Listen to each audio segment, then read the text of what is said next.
ఉపరాష్ట్ర పదవికి జగదీప్ ధన్కర్ రాజీనామా. ఉపరాష్ట్రపతి మరియు రాజ్యసభ చైర్మన్ అయిన జగదీప్ ధన్కర్ తన పదవికి రాజీనామా చేశారు. జగదీప్ ధన్కర్ 2022 సంవత్సరంలో ఉపరాష్ట్రపతిగా ఎన్నికయ్యారు. కాగా తన పదవి మరో 2 సంవత్సరాలు ఉండగానే తన బాధ్యతల నుంచి తప్పుకున్నాడు. అయితే ఆరోగ్య పరిస్థితుల వలన ఈ పదవి నుంచి తప్పుకుంటున్నట్లు జగదీప్ ధన్కర్ తెలిపారు. ఆయన ఇంతకుముందు కేంద్ర మంత్రిగా మరియు బెంగాల్ గవర్నర్గా కూడా పనిచేశాడు.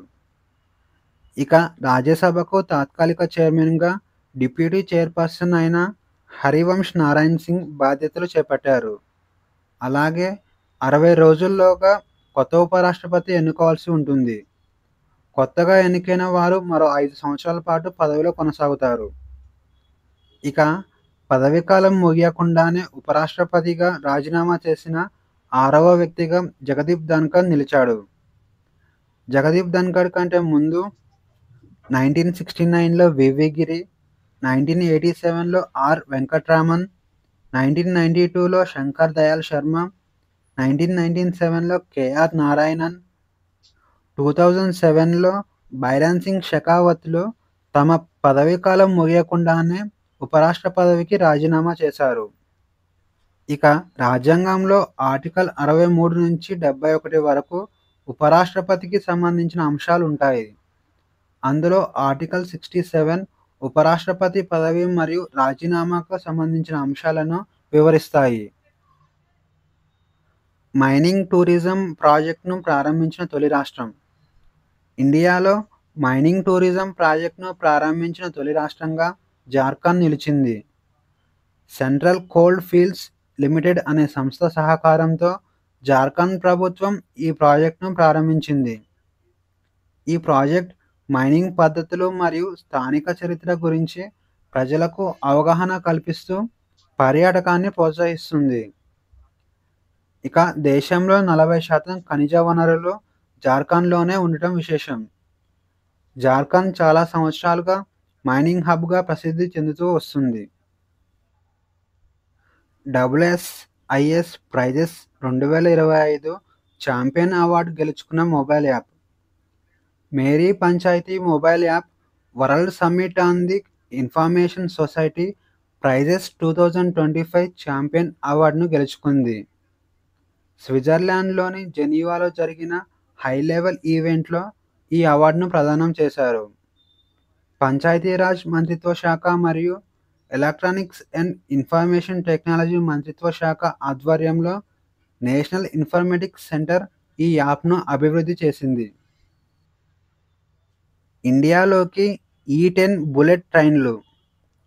ముంబై అహ్మదాబాద్ బుల్లెట్ ట్రైన్ ప్రాజెక్టులో భాగంగా ఇక్కడి రైల్వే ట్రాక్స్పై E10 షింకన్సేన్ రైళ్లు ప్రారంభం కానున్నాయి. ఈ ట్రైన్ గంటకు 400 కిలోమీటర్లకు పైగా వేగంతో ప్రయాణించగలదు. ఈ రైళ్లను ఆల్ఫా ఎక్స్గా పిలుస్తారు. 2030 సంవత్సరం నాటికి ఈ రైళ్లు ఇండియాకి అందుబాటులోకి రానున్నాయి. ఇక ట్రయల్ రన్స్ కోసం 2026 సంవత్సరం నుంచి E5 మోడల్ రైళ్లను ఉపయోగించనున్నారు. ఇవి గంటకు గరిష్టంగా 320 కిలోమీటర్ల వేగంతో ప్రయాణించగలవు. ఆస్కార్ ఫర్ మెజిషియన్స్ అవార్డు గెలుచుకున్న తొలి భారతీయురాలు.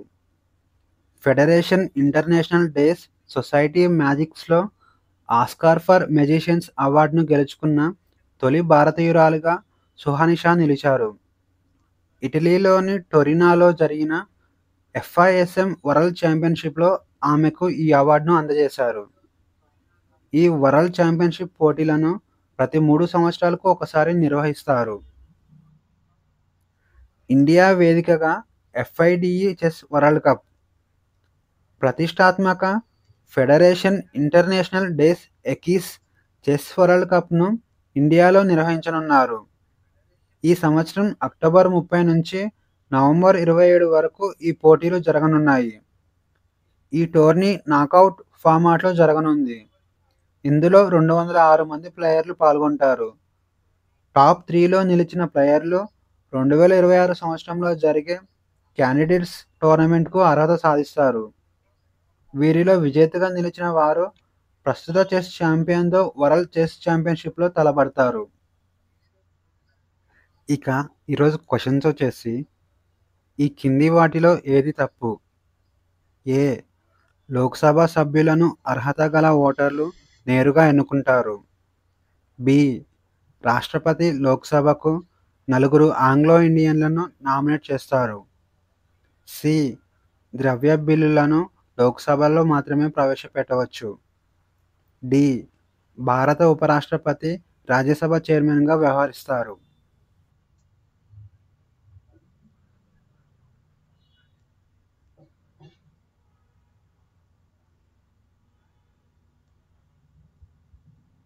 ఆన్సర్ వచ్చేసి ఆప్షన్ బి. రాష్ట్రపతి లోక్‌సభకు నలుగురు ఆంగ్లో ఇండియన్లను నామినేట్ చేస్తారు అనే వాక్యం తప్పు. ఎందుకంటే 2020 సంవత్సరం వరకు రాష్ట్రపతి ఇద్దరు ఆంగ్లో ఇండియన్స్ మాత్రమే లోక్‌సభకు నామినేట్ చేసేవారు. కానీ 104వ రాజ్యాంగ సవరణ ద్వారా లోక్‌సభకు ఆంగ్లో ఇండియన్స్‌ను నామినేట్ చేసే ప్రక్రియను రద్దు చేశారు. కింది వాటిలో ఎవరు సుప్రీంకోర్టులోని న్యాయమూర్తుల సంఖ్యను మార్చగలరు? ఏ. రాష్ట్రపతి ఉత్తర్వులు. బి. పార్లమెంట్ చట్టం. సి. నోటిఫికేషన్ ద్వారా సుప్రీంకోర్టు. డి. భారత ప్రధాన న్యాయమూర్తి.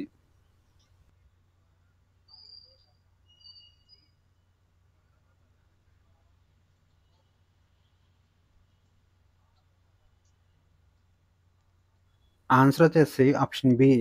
పార్లమెంట్ చట్టం.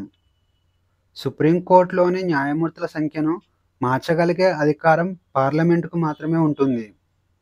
పార్లమెంట్లో చట్టం చేసి సుప్రీంకోర్టు న్యాయమూర్తుల సంఖ్యను మార్చవచ్చు. రాజ్యాంగంలో మొదట ఒక ప్రధాన న్యాయమూర్తి మరియు 7 మంది న్యాయమూర్తులు మాత్రమే ఉండేవారు. కానీ ఆ తర్వాత పార్లమెంటు చట్టాల ద్వారా ఈ సంఖ్య పెరుగుతూ వస్తుంది. ప్రస్తుతం సుప్రీంకోర్టులో ప్రధాన న్యాయమూర్తితో కలిపి 34 మంది న్యాయమూర్తులు కలరు. మిజోరంకు పూర్తి రాష్ట్ర హోదా ఇవ్వడానికి భారత రాజ్యాంగ సవరణ ద్వారా కింది వాటిలో ఏ ఆర్టికల్ చేర్చబడింది? ఏ. ఆర్టికల్ 371(సి). బి. ఆర్టికల్ 371(ఇ). సి. ఆర్టికల్ 371(ఎఫ్). డి. ఆర్టికల్ 371(జి).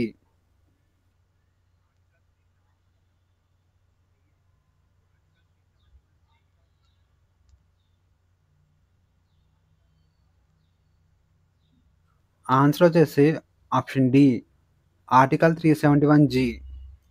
మిజోరంకు పూర్తి రాష్ట్ర హోదా ఇవ్వడానికి భారత రాజ్యాంగ సవరణ ద్వారా ఆర్టికల్ 371(జి) చేర్చబడింది. భారత రాజ్యాంగంలో ఎన్ని ప్రాథమిక విధులు కలవు? ఏ. 5. బి. 7. సి. 9. డి. 11.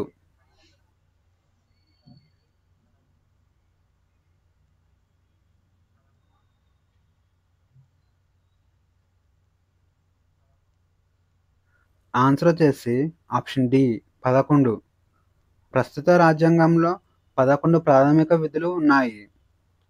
1976వ సంవత్సరంలో 42వ సవరణ చట్టం ప్రకారం ప్రాథమిక విధులను రాజ్యాంగంలో చేర్చారు.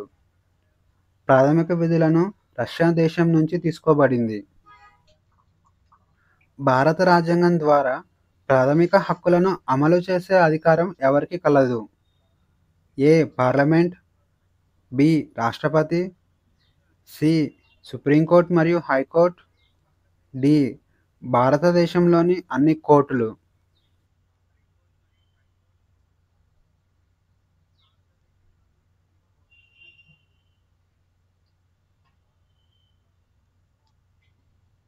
ఆన్సర్ వచ్చేసి ఆప్షన్ సి. సుప్రీంకోర్టు మరియు హైకోర్టు. భారత రాజ్యాంగం ద్వారా ప్రాథమిక హక్కులను అమలు చేసే అధికారం సుప్రీంకోర్టు మరియు హైకోర్టులకు కలదు. ప్రాథమిక హక్కుల ఉల్లంఘన విషయంలో ఆర్టికల్ 13 ప్రకారం సుప్రీంకోర్టు మరియు హైకోర్టులకు న్యాయ సమీక్ష అధికారాన్ని కల్పిస్తుంది. అంతేకాకుండా శాసనసభ ఆమోదించిన ఏ చట్టమైనా ప్రాథమిక హక్కులకు విరుద్ధంగా ఉంటే దానిని రాజ్యాంగ విరుద్ధమని సుప్రీంకోర్టు మరియు హైకోర్టు ప్రకటించవచ్చు.